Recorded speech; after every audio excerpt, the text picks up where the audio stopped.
This video tutorial series is brought to you by Bruce Books, who is me. Bruce is my alternate ego when it comes to writing, and yeah, we always have some stuff going on, like, I don't know, book grabbing sales, free book thingies, and of course we have new releases. I want to have pretty awesome t-shirts and stuff too. The Guardians just came out. This is my second book, but this is the first in this particular series, so it is currently available. You can see right here, it usually sells for $2.99, but it is on sale for $1 on Amazon right now.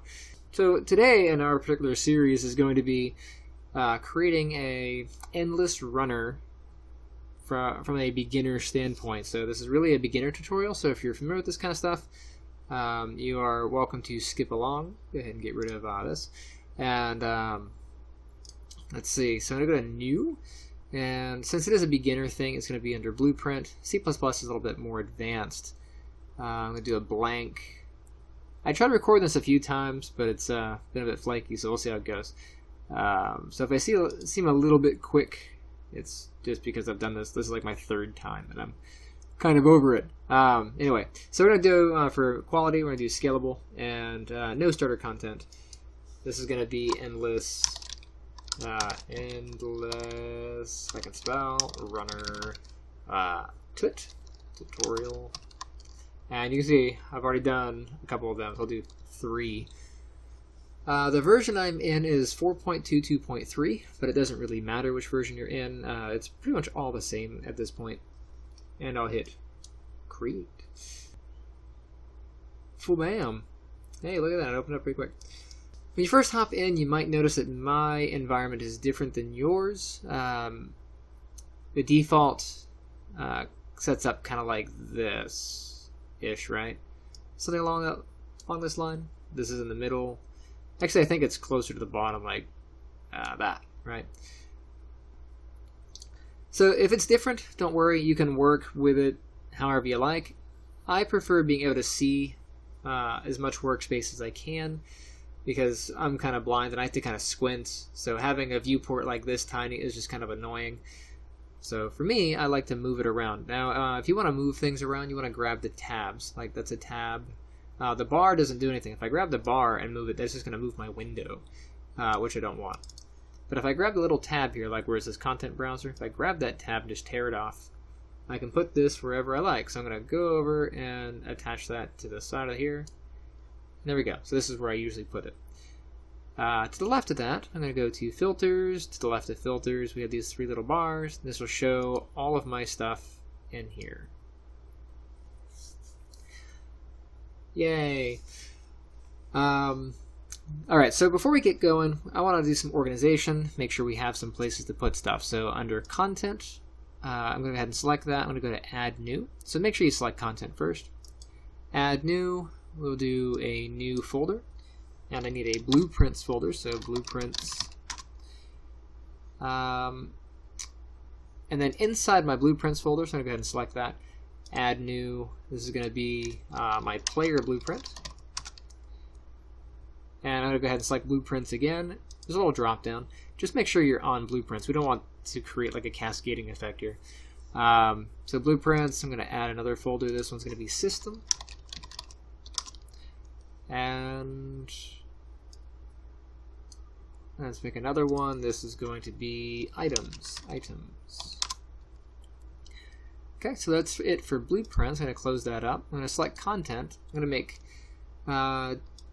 3 more folders. So new folder, this is going to go to Content, and this one's going to be Materials. And then once again, this is going to be another one. This is Textures. If I'm going a little bit quick, just pause the video as you need to. Trying to keep these as short as possible. And again, this is like my 3rd time doing this one. The next one is going to be Sounds, or Sound, whatever. Good enough. I'm going to go to Blueprints, and then inside of Blueprints, I'm going to grab System. And I need to create the game mode for our game. So let's go ahead and right click in here, or you can hit Add New, either one. Blueprint Class. And let's go down to Game Mode Base. This is going to be the game mode for our game. I'm going to call this Runner game mode. With my game mode, I'm also going to add a player. So let's go to create, blueprint class. And to keep it simple, I'm just going to grab a pawn. So pawn class. You could create a character, but characters don't play as well with the physics engine right out of the gate. You have to do some tweaking to it. So, okay, so here's my player. I'm going to go ahead and name him player. You can name him whatever you like. You name him Bob or Sally or whatever. I'm just going to go ahead and move him to the player folder. Go ahead and move here. Now I need to add two more pieces. One is going to be the HUD itself. So let's go blueprint class. We don't have HUD right here. We're going to have to go down to all classes and then type in HUD, H-U-D. Go ahead and select HUD. That's that top one there. Select. This is going to be runner HUD. HUD stands for heads-up display, in case you're not sure. And now I need a widget for my HUD, so I'm going to go ahead and right-click. User interface is down here at the bottom. And then widget blueprint. And this is going to be runner widget. Cool. Let's go ahead and set some of this stuff up. I'm going to double-click on my runner game mode. And when this pops up, I don't really care about the blueprint itself. I only really worry about the stuff on the right here where it says classes. You can always just drag this out to kind of expand it. And I'll go down to default pawn class. I'm going to open that up and add our player. And for the HUD class, I'm going to go ahead and add our runner HUD. And then compile, save it. Cool. So that's that part. Let's go ahead and add this to our project settings. So edit, project settings. And in our project settings, we're going to go down to maps and modes. And under maps and modes, we have our default game mode. Default game mode should be our runner game mode for now.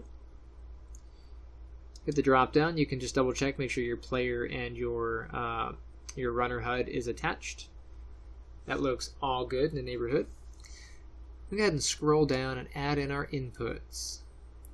Input. Now we have to set up the stuff to let our player move. So for that we have action mappings and axis mappings. The big difference between the two, actions are for things like fireballs and throwing punches and that sort of thing. Axes deal with direction. So if you're trying to walk or run in a direction, or turn or whatever, that would be an axis. We need both though. So I'm going to go to action. I'll hit the plus sign. And then this one's going to be jump. And then for my jump button, I'm just going to have the spacebar be jump. So I'll type in spacebar. For the axis map, I'm going to open that up. And then this is going to be move forward. This is all the basic stuff that you'll see in pretty much every tutorial on how to just set up buttons and stuff. The move forward, we named it move forward because we always title things that are positive, and in this case moving forward goes along the positive direction of our axis, so we just called it move forward. You can of course do a move backward and a move left and a move right, but we don't need to do that here just because it's easier to put everything in one. So for this case, this is going to be W, and it's going to be a positive one. I'm going to hit the plus sign here, and this is going to be the S key. So type in S. I'm going to go ahead and collapse this gamepad box here, and I'll grab S out of the keyboard section. And going backwards is a negative value, so I'm going to type in -1 here on my scale value. Next button is going to be move right. So I'm going to hit this little axis map, add a new one. This is going to be move right. Moving to the right is also a positive direction, so we just call it by the positive name first. To move to the right, I'm going to use the D key, so type in D. I'm going to close the gamepad toggle there and grab that. And then I'm going to add one more button to that. I'm going to use the A key to go to left. and then that is going to be negative because going to the left is negative. Alright, so from here, just because my video tends to be crashing, and I also want to keep them kind of short, we're going to save here, and then we'll pick it up in the next video. We should be good enough. So File, Save All. Make sure you use Save All. If you hit Save Current, it only saves the last thing you did, not all the stuff you did. There's also a convenient Save All button right there. Okay, and I will see you in the next video.